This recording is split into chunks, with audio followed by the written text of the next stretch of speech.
Hi everyone and welcome back to this episode of Beyond the Markets. This week was another crazy week where we had a lot of news, so let's get straight into it. First of all, we had the Fed's rate cut outlook, which was cautious optimism. On Wednesday, the Federal Reserve left interest rates unchanged and signaled that 2 rate cuts are still possible in 2025. Secondly, we had economic data, which showed a housing market surprise. Early in the trading session, stocks got a lift from better than expected housing data. Existing home sales jumped 4.2% in February, suggesting resilience in the real estate sector despite the current high borrowing costs. Thirdly, we have policy uncertainty regarding tariffs and immigration. Investors remain uncertain about President Trump's trade and immigration policies and how they might affect economic growth. Furthermore, the European Central Bank President, Christine Lagarde, warned that tit-for-tat tariffs could weaken global growth and push inflation higher. This led to losses in European markets, with the Stoxx 600 down 0.4% and Germany's DAX sliding 1.2%. On the other hand, gold and copper surged. Gold futures hit a record 3.04k per ounce, making their 8th straight daily gain. Copper rose to $5.085 per pound, just 3.4 cents below its all-time high. Investors are definitely turning into hard assets as inflation fears persist. Energy markets were mixed. Natural gas futures plunged 6.4% after US inventories grew more than expected. In addition, oil prices remained relatively stable, with Brent crude holding near $88 per barrel. On the other hand, tech stocks continued to struggle. The Nasdaq's continued decline reflects weakness in current high-growth stocks. Even the Magnificent 7 stocks like Apple and Nvidia dropped, and semiconductor stocks as a whole faced quite a bit of pressure amid slowing demand in Asia. When we take a look at the Asian markets, we can see that the Hong Kong's Hang Seng Index, which is quite tech-heavy as well, fell 2.2% as concerns over China's economy weighed on sentiment. In addition, the Shanghai Composites slipped 0.5%, while Japanese markets were closed for a public holiday that day. Going further to Europe, we see that the Swiss National Bank cut rates, but the Bank of England and Sweden's Riksbank held steady.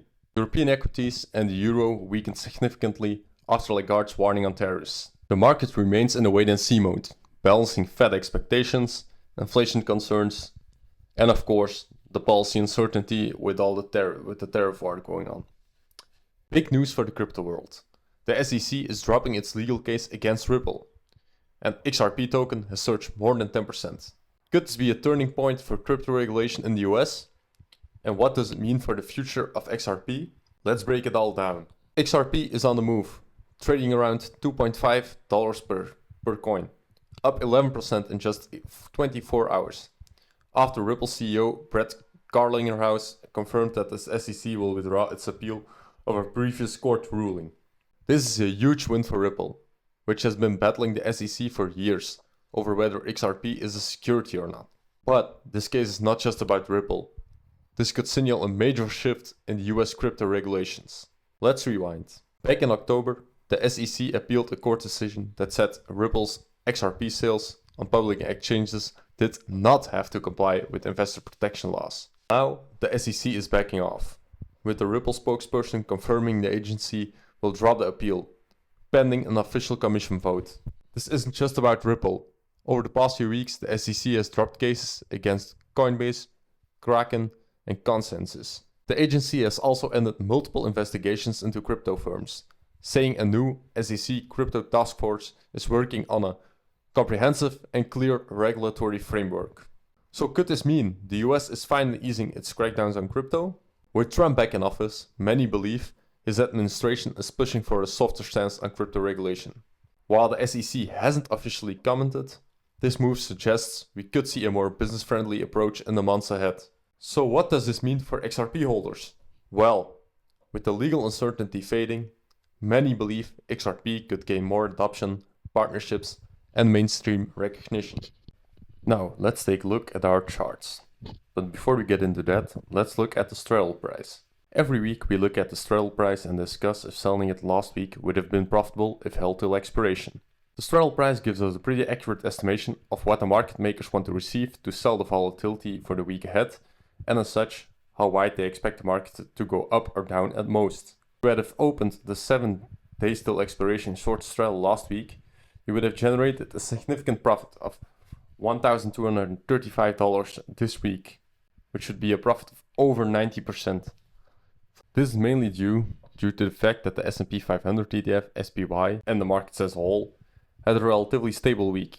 The SPY closed the week up 0.21%, closing at $563.98 per share, and reaching a high of 571 and a low of 558, respectively.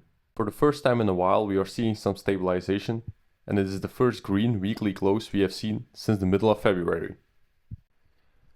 The straddle this week is priced at $10.76, which is lower compared to last week, around $300.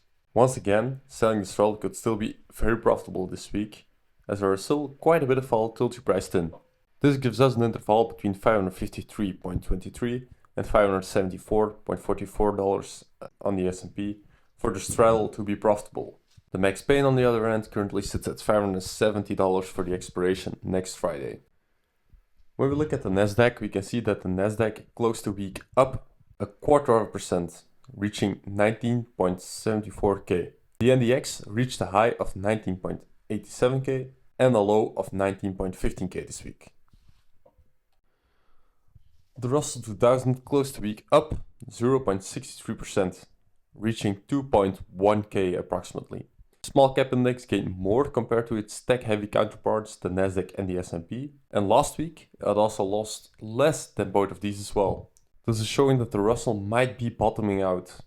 So once again I will ask you the question, will there be a time for small caps soon? That was it for this episode of Beyond the Markets. Subscribe and make sure you hit that notification bell so you don't miss out on next week's episode.